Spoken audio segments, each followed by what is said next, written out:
When the news about Cecil the lion hit the airwaves, it sparked national outrage. People took to social media to express their anger and raise awareness, but there's another issue that deserves attention: the illegal trading of ivory. Joining me today to talk about just how bad it is and how you can help is investigative journalist Bryan Christy. Bryan, thank you so much for being with us today.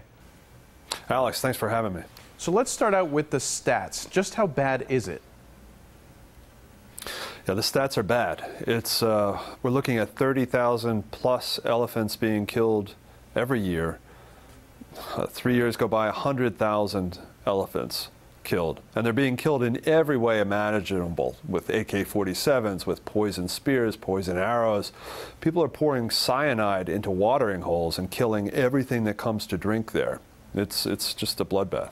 That's shocking. And of course, besides being an innocent animal, what is the importance of saving these elephants?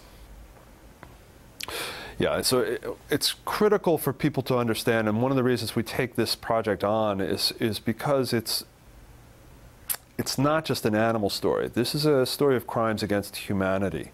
What we expose in this story is the poaching by terrorist groups and rebel militia in Central Africa, who are not just killing the elephants, but they're killing rangers that protect the elephants.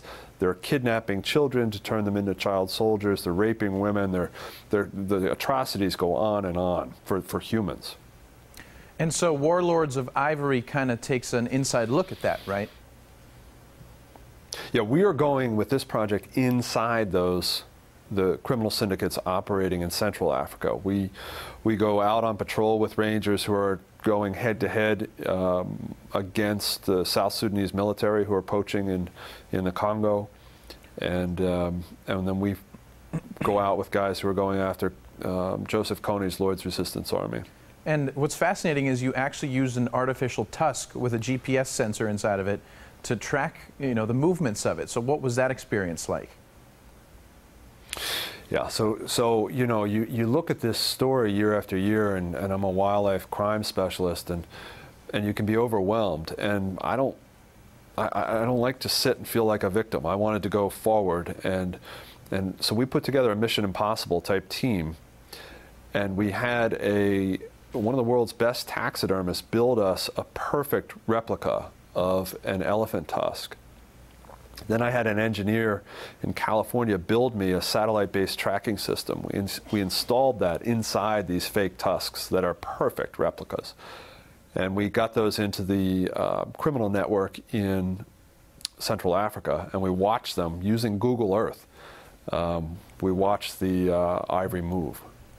That's unbelievable. And for you as an investigative reporter, what was it like to be featured on the cover of National Geographic, your story?